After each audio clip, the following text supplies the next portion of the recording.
यहां मान अपमान, लाभ हानि, सुख दुख, इनको समान बनाने के लिए हम आए हैं।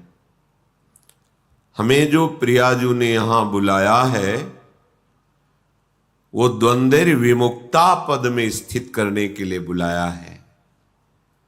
अगर हम लाभ में सुखी होते हैं, हानि में दुखी, मान में सुखी, अपमान में दुखी, तो यही तो अविद्या है, यही अज्ञान है।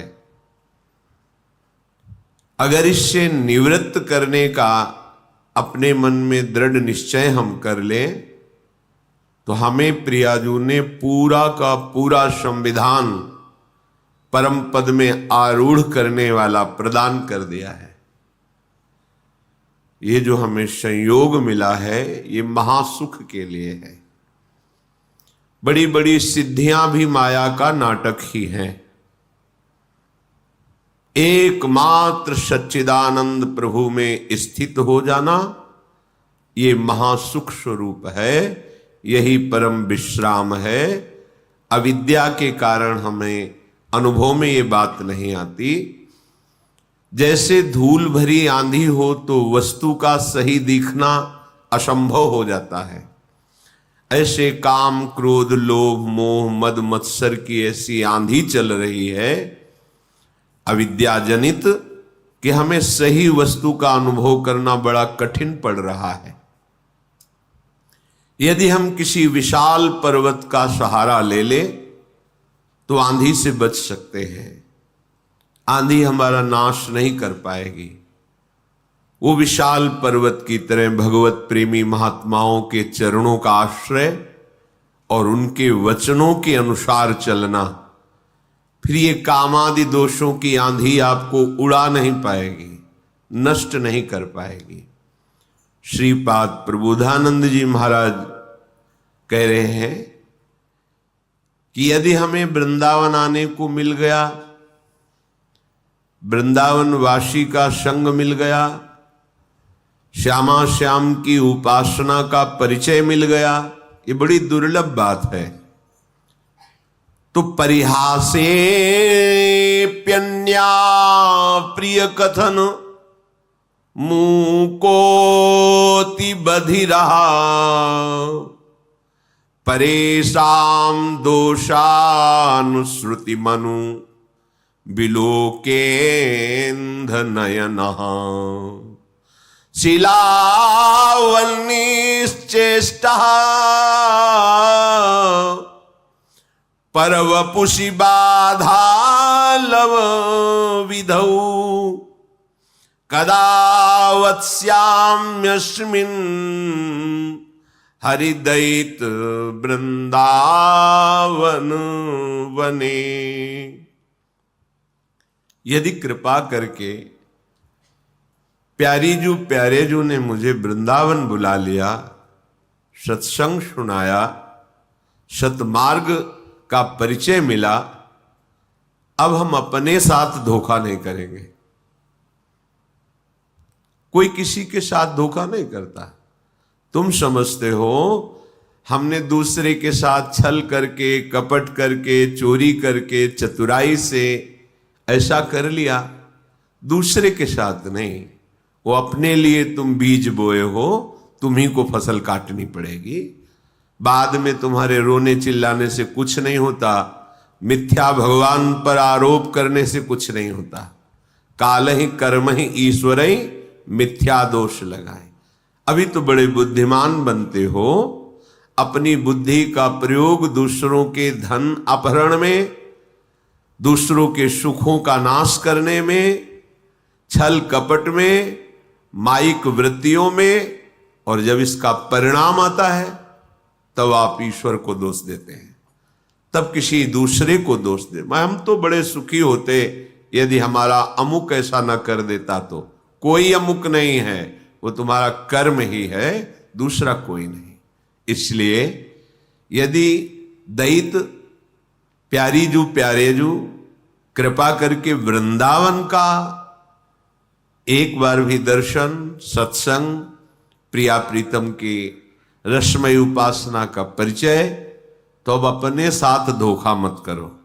क्या करो? परिहासे प्यन्याप्रिय कथन मूकोति बधिरा।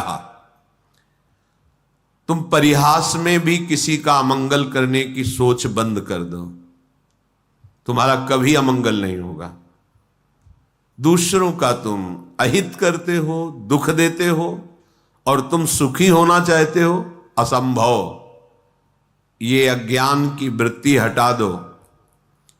परिहासे भी, मजाक में भी किसी को दुख मत दो, मजाक में भी किसी को ऐसे कटु वचन मत कहो जो उसके हृदय को छू जाए, हृदय को दुख पहुंचा दे। और यदि तुम्हारा कोई अपमान करके कड़वी बात कहे तो बोले बधिरा, बहरे बन जाओ, सुनो ही मती, नहीं सुनना।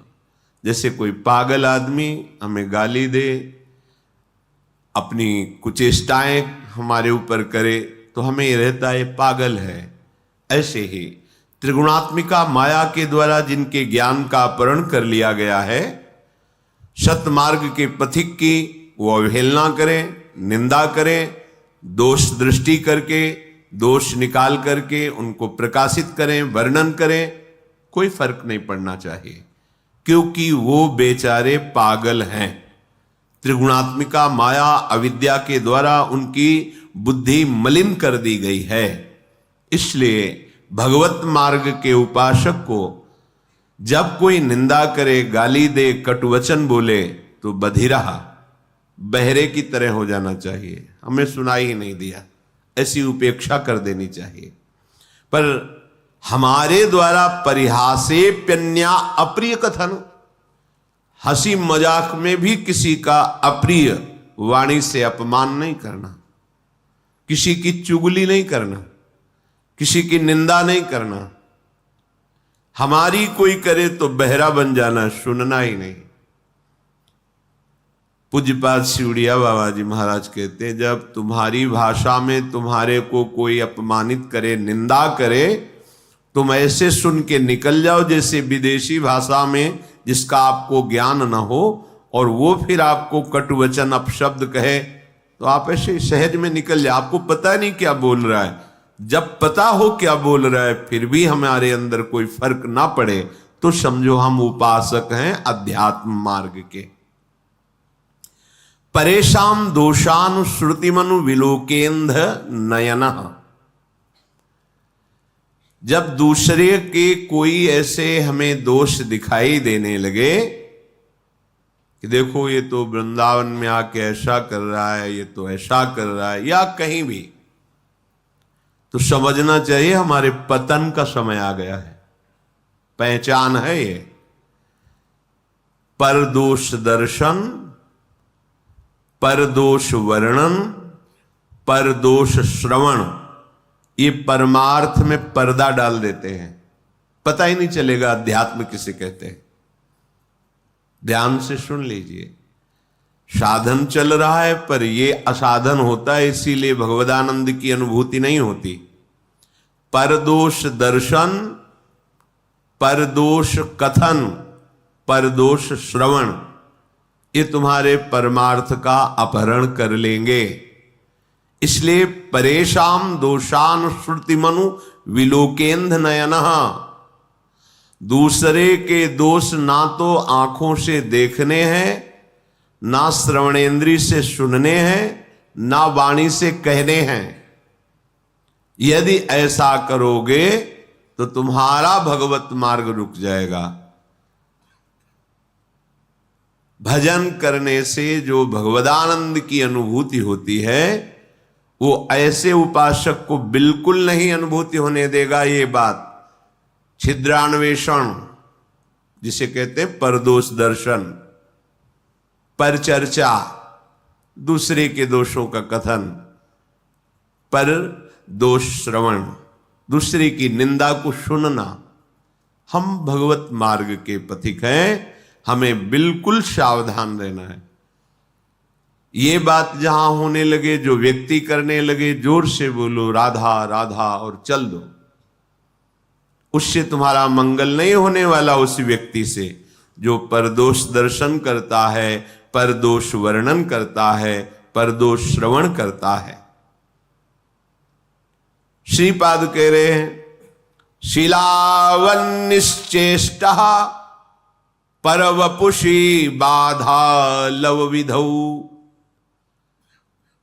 जब तुम्हें कोई कष्ट पहुंचावे तो पत्थर सरीखे हृदय के हो जाओ, कठोर हृदय, सह जाओ चुपचाप।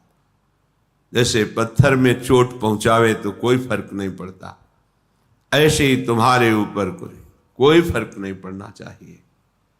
ये भगवत प्राप्ति के लिए सहनशीलता अनिवार्य है। तो कोई भी हमें पीट के चला जाए, हम सह जाएं, ऐसे तो बहुत अत्याचार बढ़ जाएगा। नहीं, ऐसे तो कोई हमें पीट के ही चला जाएगा, नहीं।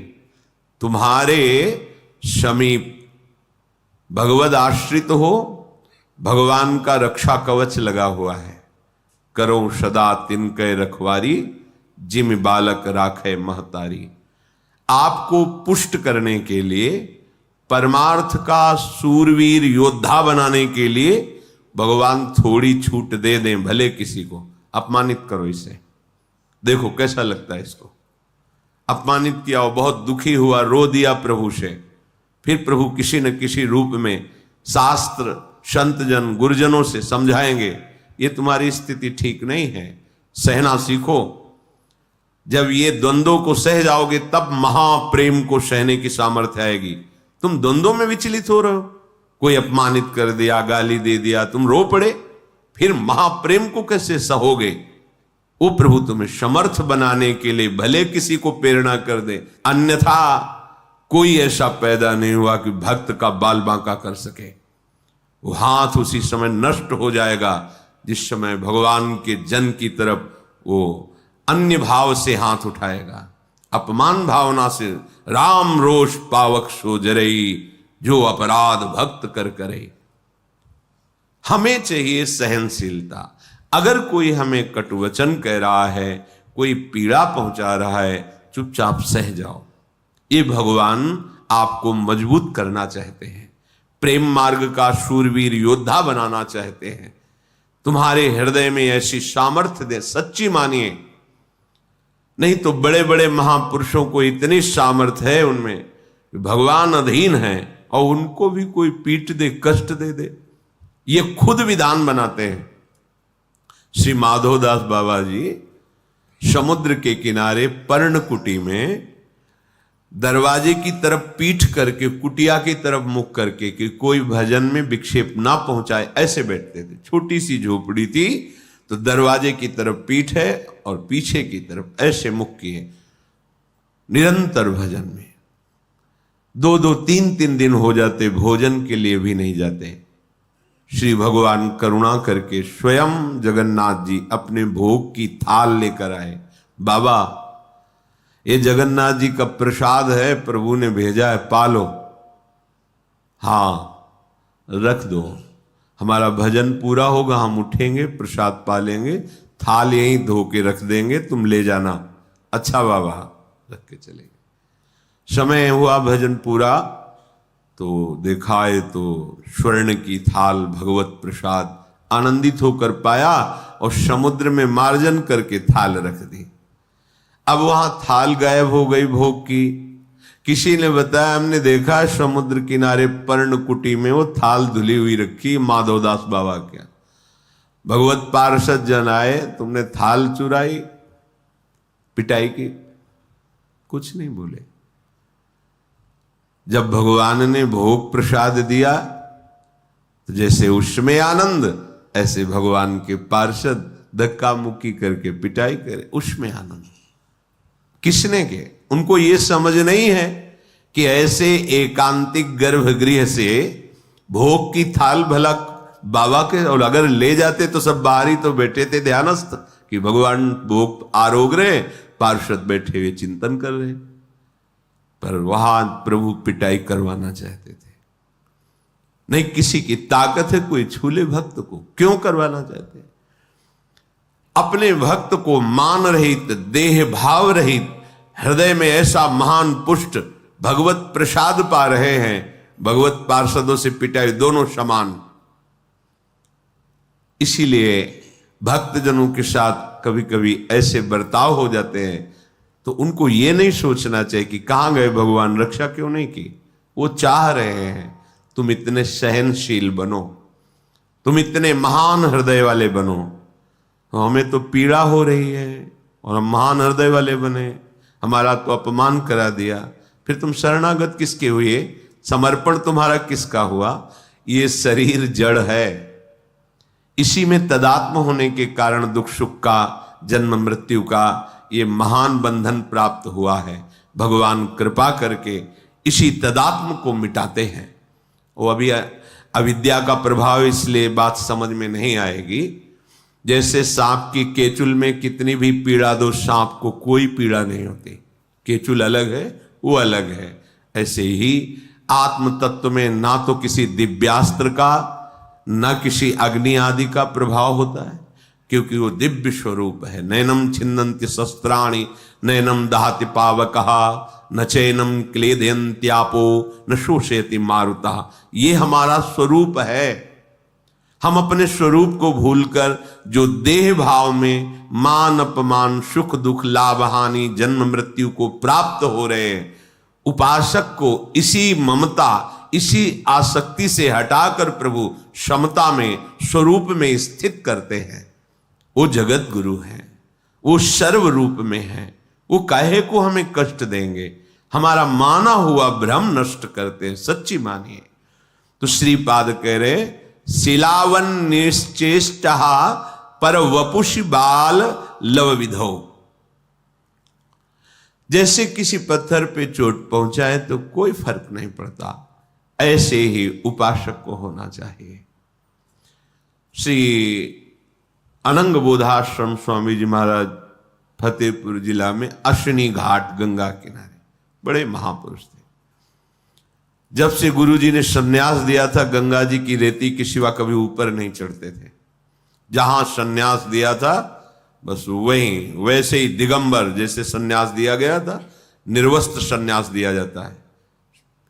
गंगा जी में खड़े करके बड़ा करुण प्रसंग होता है। आपका कौन? तो गंगा में हाथ उठा के, तो भगवान नारायण के सिवा कोई नहीं। इसी बात को आज जीवन निर्वाह करना होता है, नारायण के सिवा कोई।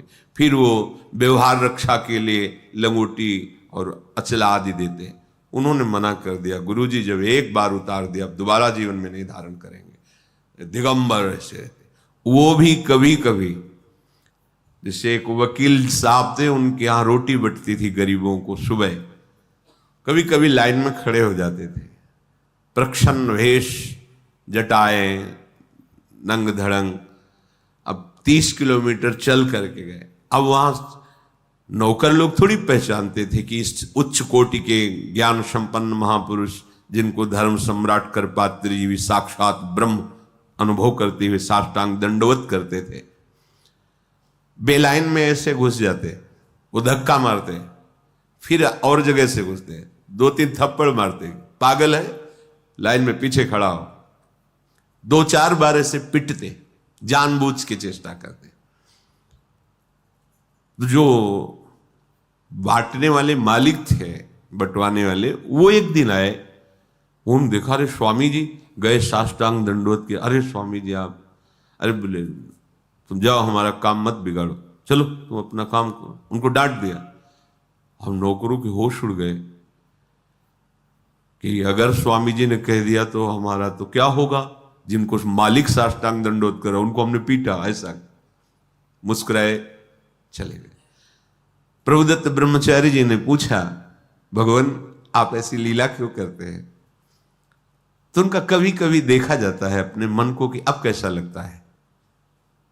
जानबूझ के महापुरुष जन, अब कैसा लगता है। और यहां पूरी सावधानी की, इतना भी अपमान न हो जाए। सुरक्षा कर रहे हो उसकी जो तुम्हें भगवत प्राप्ति में बाधा पहुंचा दे। और ये महापुरुष जो भगवत प्राप्त है, कि कभी कभी जैसे होता है ना कि आज मनोरंजन करते हैं, चलो, तो वो कभी कभी, अब मन की स्थिति क्या है, हम डरते हैं अपमान से, निंदा से। वो कह रहे नीचापमानम शुद्धा, नीच पुरुषों द्वारा किया अपमान परमार्थ के पथिक के लिए अमृत है। सम्मानम कल्याति घोर गर्णम, सम्मान ये घोर विष है। तो कैसी अविद्या, हम विष को तो अमृत के समान पीते हैं और अमृत को विष मान लेते हैं। इसलिए कह रहे शिलावन निश्चेष्टा पर वपुषी बाधा लव विधो, तुम्हें कोई भी बाधा एक क्षण के लिए भी अंदर स्वीकार नहीं करनी चाहिए, बाहर से चाहे जितनी। देखो आपका अहंकार ये बात बर्दाश्त नहीं करेगा, ये अविद्या है, अज्ञान है। जब आप अपने स्वरूप में स्थित होंगे तो दूसरा कोई है ही नहीं। जिसे होता है कि फिर तो दूसरों को बहुत प्रोत्साहन मिल जाएगा, जब जो चाहेगा, ऐसा नहीं है। ये सृष्टि ईश्वर के द्वारा शासित है। लाखों लोगों में अलग अलग चेष्टाएं, अलग अलग भाव, लेकिन सबका शासन वो ईश्वर कर रहा है। नहीं जो विश्व में अपने को ही केवल तो वो सबका नाश कर दें, नहीं कर सकते। जितना उनके द्वारा विनाशकारी चेष्टा होनी है, क्योंकि विनाश का भी क्षेत्र भगवान का ही है। अगर सृजन का है, पालन का है, तो संहार का भी है। उतना ही कर सकता है, आगे नहीं। हजारों पशुओं में सिंह उसी को पकड़ेगा जिसका आहार निश्चित हो गया है। पूरा विधान से चलता है, ऐसा नहीं कि मनमानी यहां सब कुछ हो रहा है। सृष्टि में पूरा विधान से हो रहा है। कर्मों का जाल बिछा हम अज्ञानी जीव वर्तमान की बात को देख करके केवल अनुमान लगाते हैं हमारे साथ गलत हुआ। लेकिन आप इसी जन्म की बातें अपनी देख लो, फिर आप देखो कि अगर इसका दंड ये, इसका दंड ये, इसका दंड ये, तो मेरी दुर्दशा क्या होगी। हम लोग अनजाने में, अज्ञान में बड़े बड़े अपराध कर देते हैं। एक लक्ष्मण रेखा सी वो आती है ना, चींटियां कीड़े ये हमारे घर में ना रहे, खींच दी। सैकड़ों चींटी, सैकड़ों जीव मर गए। ये क्या हो रहा है? तुम्हें नहीं समझ में आ रहा है? अपराध बन रहा है। सब में परमात्मा तत्व विराजमान है। जैसे पृथ्वी में रहने का तुम्हारा अधिकार है, ऐसे तो जीवों का अधिकार है।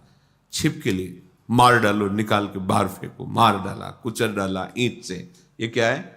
क्या उसका अधिकार इस सृष्टि में जीने का नहीं? तुम मनुष्य शरीर में हो तो केवल तुम्हारा ही अधिकार है। बहुत से ऐसे जिनको हम पाप नहीं समझते हैं, हमारे द्वारा बहुत से ऐसे अनर्थ होते रहते हैं। सोचो, एक तितली की गुदा में खेल खेल में कांटा ऐसे गाड़ कर छोड़ दिया मांडव्य ऋषि, उनको दंड मिला सूली की सजा।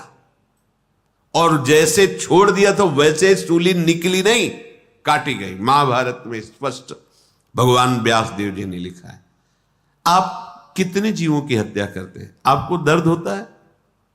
अरे एक चींटी भी वही है ईश्वर जो तुम्हारे हृदय में, जो एक हाथी के, जो एक बड़े से बड़े के हृदय में ईश्वर, वो वहां बैठा हुआ है। क्या जाता है? आप अपनी सुरक्षा कीजिए। आप ऐसी जहरीली चीजें जिससे लाखों जीव, जो गुजरेगा उससे वो मर जाएगा, छोटा मोटा सब जीव। अरे कोई चींटी बना, कोई कीड़ा बना हुआ है, वो हम ही आप हैं। कर्म के परिणाम स्वरूप हमको ऐसी योनियां मिली हैं। अपने को लगता है हमने तो पाप किया ही नहीं, हमें दंड क्यों मिलता है? ईश्वर है, सर्व सामर्थ्यशाली है। बिना आपके कर्म बिगड़े आपको दंड मिल ही नहीं सकता। अगर हम ऐसा मानते हैं तो हमें सहना चाहिए। अगर हम नहीं मानते हैं तो नया कर्म फिर ऐसा बन जाएगा जो आगे हमें और नष्ट करेगा। इसलिए शिलावन निश्चेष्टा, जैसे हमारे शरीर में कर्म परिणाम से जब फोड़ा होता है और वो पकता है और भीषण कष्ट देता है तो हम सहते हैं। हम डॉक्टर के पास जाके पैसे भी देते हैं, कष्ट भी सहते हैं, पर उसका ऑपरेशन करवाते हैं। ऐसे ही हमारा बुरा कर्म जब हमारे ऊपर आता है, वो किसी न किसी विधान में दंड हमें देता है, हमें चुपचाप सह लेना है। राधा राधा राधा, तो वो नष्ट हो जाएगा और आगे परम मंगल, परम सुख का विधान हो जाएगा। कदा वत्स्याम्यस्मिन् हरिदयित वृंदावन बने। आहा, मैं हरि के प्यारे या दैत प्राण प्यारे युगल सरकार के नित्य लीला स्थली बिहार स्थली वृंदावन में इस प्रकार कब रहूंगा। किसी की बुराई नहीं करूंगा, बुराई नहीं सुनूंगा, बुराई नहीं देखूंगा। अगर कोई हमें गाली आदि अपमानित करता है, मैं प्रसन्न मुद्रा में सहूंगा। अगर नहीं प्रसन्नता से तो राधा राधा कह के चुपचाप चल दो वहां से, प्रतिकूलता मत पैदा करो। अगर कोई हमें कष्ट देता है तो मेरे ही कर्म का फल है, मैं ऐसा मानकर उसे सह लूंगा और प्रिया प्रीतम के चिंतन में श्री धाम वृंदावन में अपना जीवन व्यतीत करूंगा। सीधे भगवत प्राप्ति। षोड्वापि दुखानि सुदुस्सहानि त्यक्त्वाप्यहो जाति कुलादिकानि भुक्त्वा स्वापाकैरपि थुत्कृतानि वृंदाटवीवासमहं करिष्ये। अब मैंने निश्चय कर लिया है कि इस जन्म में मुझे प्रिया प्रीतम की प्राप्ति करनी है, अर्थात महान सुख महान स्थिति प्राप्त करनी है। तो तैयार हो जाओ अतिशह दुषह दुख सहने के लिए, दुषह दुख सहने के लिए। अब कोई ये कहे कि दुषह दुख सहने और भगवत प्राप्ति, नहीं, फिर हमें नहीं चाहिए, हमें तो सुख चाहिए। यही दुष्टाह दुख तुम्हें सहना पड़ेगा कि तुमने जो मिथ्या आसक्ति प्रेम पैदा कर लिया है जगत में, अब इससे हटने में तुम्हें दुख लगेगा। जैसे तुम्हारा जो अभ्यास नशा करने का है, भोग भोगने का है, नाना प्रकार के मनोरंजन कुचेष्टा करने का है, अब उनसे जब हटने की बात आएगी तो आपके मन को दुख लगेगा। ये सहने के लिए तुम तैयार हो जाओ। षोड्वापि दुखानि सुदुस्सहानि, यद्यपि ऐसा सहना बड़ा कठिन होता है। मन कह रहा है ये देख लूं और उसे आप रोकेंगे तो वो आपको कष्ट देगा, दुख देगा। ये भोगूं, आप उसे रोकेंगे, वो आपको दुख देगा। ये सहे बिना अध्यात्म का प्रकाश नहीं होता। इसीलिए बातें बनाने वाले लोग जैसे बड़ी ऊंचाई के प्रश्न करते हैं और जब उनका दर्शन करते हैं तब लगता है ककहरा नहीं आता परमार्थ का, और बात करते हो बहुत ऊंचाई की। जब तक तुम्हारे अंदर संसार में सुखद भोगों को सत्य मानकर भोगने की लालसा है, तब तक तुम अज्ञानी ही हो, चाहे जितना ज्ञान बघारो। स्वात्मा रामम, जो आत्मा राम पुरुष ज्ञानी जन है, विषय मृग तृष्णा में कभी भ्रमित नहीं होते। ये झूठे हैं। जैसे वमन कोई खाने की इच्छा नहीं करेगा, ऐसे ज्ञान जिसके हृदय में जागृत हो गया है, किसी भी इंद्रिय के विषय के भोग उसे आकर्षित नहीं कर सकते। तो इसी आकर्षण में जब हमारी आसक्ति हो गई है और उससे जब हमको हटाया जाएगा तो बड़ा दुख महसूस होगा। जैसे खेलते हुए बालक को, धूल दूषित बालक को माता उन खेलों से निवृत्त करके सुंदर स्नान करके सजाकर अपनी गोद में बैठाल कर अपने वक्षा स्थल का परम पवित्र दुग्ध पान कराने की चेष्टा कर रही है, पर बालक को लगता है कि मुझे दुख दिया जा रहा है, मेरे खिलौने छीने जा रहे हैं, मुझे खेल से हटाया जा रहा है। पर वो ये नहीं जान रहा कि ये मां का विशुद्ध प्यार है। ऐसे ही मेरे परम वात्सल्य समुद्र सदगुरुदेव हरि, इनका विशुद्ध प्यार है। मुझे इस माया के खिलौनों से, काम क्रोधादि की गंदगी से हटाकर मुझे दिव्य आनंद में ले जाने के लिए, अपने प्रेमामृत का पान कराने के लिए इससे बिलक करते हैं। तो जो हमें दुख होता है उसे सहना पड़ेगा, विचलित नहीं होना है। सत्संग आपको नित्य नया उत्साह भगवत प्राप्ति का और सहन करने की क्षमता प्रदान करता है। ये आपको सहन करना पड़ेगा। इसमें शिकायत, प्रश्न या भगवान को कोसना ये नहीं। अगर ऐसे तो उपासक किस बात के हो। तो सहन करें मतलब कब तक सहन करें? जब तक तुम जग नहीं जाते हो। तो क्या हम सो रहे हैं? हाँ, जैसे स्वप्न में तुम्हें चाकू मारी जाए तो कष्ट महसूस होगा, जगोगे तो न घाव है, न चाकू है, न मारने वाला है, कुछ नहीं। ऐसे ही मत्ता परतरम नान्यत किंचिदस्ति धनंजय, मुझ आनंद स्वरूप श्री कृष्ण के सिवा कुछ नहीं है। यह है जगे हुए पुरुष का दर्शन, सोए हुए पुरुष का दर्शन, स्त्री पुरुष जड़ चैतन्य दुष्ट महात्मा ये वो, बस नाना तो मैं मोर तोर तय। जब तक आप इस मैं मोर तय तोर दुख सुख लाभ हानि करता भोगता, ये स्वप्न चल रहा है तुम्हारा दीर्घ स्वप्न, उमा कहूं मैं अनुभव अपना, सत हरि भजन जगत सब सपना। जागोगे तब ना दुख है न सुख है, परमानंद ही परमानंद है। इसलिए अभी जो तुम्हें कष्ट महसूस होगा त्याग में, वो तुम्हें सहना पड़ेगा। सह जाओगे तो महात्मा बन जाओगे, जग जाओगे, ज्ञानी हो जाओगे, प्रेमी हो जाओगे। शुद्धापि दुखानि सुदुस्सहानि, यद्यपि बड़ा कठिन है सहना, और जो सह गया तो सहित सहित बाढ़े भगति ग्रहतन गुरु हितगार। भक्ति महारानी हृदय में परमानंद प्रकट कर देंगी। जिस आनंद के लिए हमें यह अवसर मिला है, हमें सहना पड़ेगा। सहित सहित बाढ़े भगति, जिस समय भक्ति महारानी स्वस्थ होकर तुम्हारे हृदय में विराजमान होंगी, प्रिया प्रीतम आ जाएंगे। प्रिया प्रीतम खेलने, हृदय द्रवित, बाहर हृदय घूमता है। छोटी सी संसारिक क्रिया भी दिव्य चिदानंद लीला में तत्काल पहुंचा दे, ऐसा हृदय हो जाता है। इसलिए त्यक्त्वाप्यम में हो जाति कुलादिकानी, ये कभी अभिमान न करो मैं अमुक जाति का, अमुक कुल का, अमुक पद का, ऐसा मत करो। ये मायिक है, ये मायिक है, माया में रचा हुआ है। तुम्हारी जाति केवल भगवान के तुम अंश हो, अच्युत जाति के हो, भगवत जाति के हो। भगवत प्राप्ति के लिए कह रहा हूं, यहां दूसरी कोई, यहां एक ही धर्म है, निरंतर भजन करना, और एक ही फल है, अपने लाडले को प्राप्त कर लेना।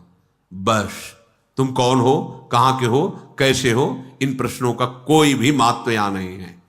जो हो, जैसे हो, जहां के हो, आ जाओ, प्रभु की शरण में हो जाओ, तुम प्रभु के हो, प्रभु को प्राप्त कर लोगे। सीधी बात। तस्मात् शास्त्रम प्रमाणम, यहां कह रहे त्यक्त्वाप्यहो जाति कुलादिकानि। इस गर्व में मत रहो कि मैं उत्तम जाति का हूं, मैं किस कुल का हूं, या ऐसी हीनता भी मत लाओ कि मैं अमुक जाति का हूं, मुझे कैसे भगवत प्राप्ति होगी। मानव एक भगति करना था, दूसरों को सुख पहुंचाना, निरंतर भगवत स्मरण करना, भगवान के आश्रित रहना। हम सब बच्चे एक ही पिता के हैं। कोई भी धर्म बोलो, कोई भी पंथ बोलो, कोई भी, हम एक ही पिता की संतान हैं। सच्ची सच्ची परम सच्ची परम सत्य, इतनी भी मिलावट नहीं। अब एक बाप के कई बेटे होते हैं तो अलग अलग स्वभाव के होते हैं, अलग अलग प्रभाव के होते हैं, उनका अलग अलग अपना मन का भाव है। तो मेरे पिता इतने दयालु हैं कि तुम जिस भाव से बसते हो उस भाव से तुम्हें दुलार करते हैं। अरे तुम दुश्मनी कर लो तो वो वैसे ही तुम्हारे सामने आ जाएंगे, दुश्मनी करोगे तो दुश्मन बन के आ जाएंगे। बड़े कृपालु, ये यथा माम प्रपद्यन्ते तास तथैव भजाम्यहम् हम। बस भुक्त्वा स्वपाकैरपि थुत्कृतानि वृंदाटवी वासमहं करिष्ये। जैसे बन जाए वैसे तुम वृंदावन का आश्रय ले लो, वृंदावन के रसिकों का संग करो। नीच पुरुषों द्वारा किया हुआ जो तिरस्कार है उसको सहो। भुक्त्वा स्वपाकैरपि थुत्कृतानि। बड़ी महिमा की बात है कि अगर हमें कोई जूठा करके भी भोजन दे दे और वो वृंदावन वासी है, प्रिया प्रीतम का उपासी है, वो भले हम उसे आदर के साथ लेके पाएंगे, सब कुछ सहेंगे, किसी से कुछ नहीं कहेंगे, राधा राधा राधा राधा, और ये जीवन श्री जी में लीन कर देंगे, तन्मय कर देंगे। ये जीवन का परम लाभ। कहीं कोई अहंकार न। यहां इस भाव का तात्पर्य है कि हम इतने दैन्य हो जाएं कि सबसे छोटे हम हैं, सब महान हैं। तृणादपि सुनीचेन। इसीलिए यहां कहा कि भुक्त्वा स्वपाकैरपि थुत्कृतानि। अगर स्वपच आदि के द्वारा भी व्यास मिठाई विप्र की तामे ला गए आग, वृंदावन के स्वपच की जूठन खाइए मांग। उसी का संस्कृत में कह रहे हैं, भुक्त्वा स्वपाकैरपि थुत्कृतानि, जूठा भूख लगेगो मांग खाओंगो गिनो न सांझ सवेरो, ब्रजवासिन के जूठ टूक और घर घर छाछ महेरो, ऐसो कब करी हो मन मेरो। क्योंकि यहाँ केवल प्रेम निधि प्रियालाल के ही निज जन है, इनमें भेदभाव नहीं करना है। जैसे श्री जी हमें रखे, जैसी परिस्थिति हो, बस हमें राधा वल्लभ श्री हरिवंश, राधा वल्लभ श्री हरिवंश, इसी से सब मंगल हो जाए।